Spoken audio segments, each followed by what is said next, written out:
I started the Dog Walk Chronicles a year and a half or whatever ago to walk the dog.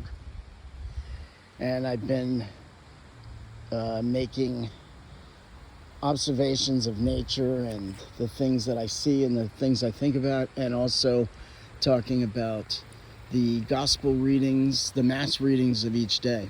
And I do this for your, is it edification? To help you to get to heaven, basically. Jesus did miracles. Oh my gosh, am I going to do this? Jesus did miracles which got the people's attention, and then he spoke to them and taught them. And no, obviously I'm not. So I give the observations of nature, and I throw also giving my thoughts and telling you a little bit about what the first reading and the second reading, the gospel, and possibly the psalm of the mass are. And so no, I didn't do that. But I do that, but I did not make that comparison. So anyway, if you've watched the Dog Walk Chronicles, you know Mike loves a cloudy day, but he loves a windy day. Because, it's hot, man. It's hot. The sun is hot. And I do my work in the sun. I work outside in gardens and, yeah. So when it's hot, when it's cold, I'm in that. And I do love the wind, especially. I love the fall and the spring. Those are my favorite, because they're not so extreme. I like a day where you can sit outside with a light jacket or no jacket at all, like in the spring, and just enjoy. So I'm thinking about the wind and I love the reading from 2 Kings when, is it Jeremiah? Isaiah? No, it's not Isaiah. Anyway, obviously I don't even know. When the prophet, Jeremiah? When the prophet had slain 450 of the false prophets of Baal, and he's hiding in a cave, and the angel says, "Wait here for the Lord," and a earthquake comes, and God is not in the earthquake, and a fire comes, and God is not in the fire, and what was it?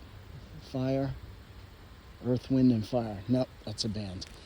Well, there's one more thing. So earthquake, a strong wind comes, and God is not in the wind, but then a gentle breeze comes, and God is in the breeze. So sometimes God makes a big showy display like a miracle. Sometimes he just speaks to us in a whisper in our heart.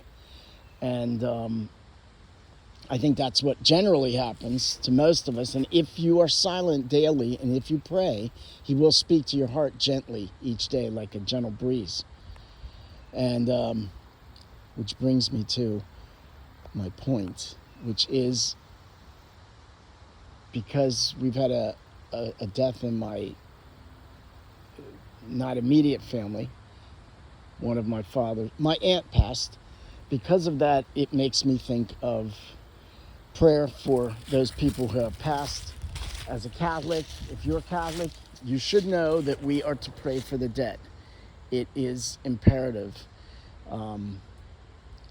It is a good thing to do for them, and it would, in theory, get them out of purgatory quicker, because nobody wants to be purging in purgatory. Wait, purging? Is that the right word? Yeah. Nobody wants to be in purgatory any longer than they have to be.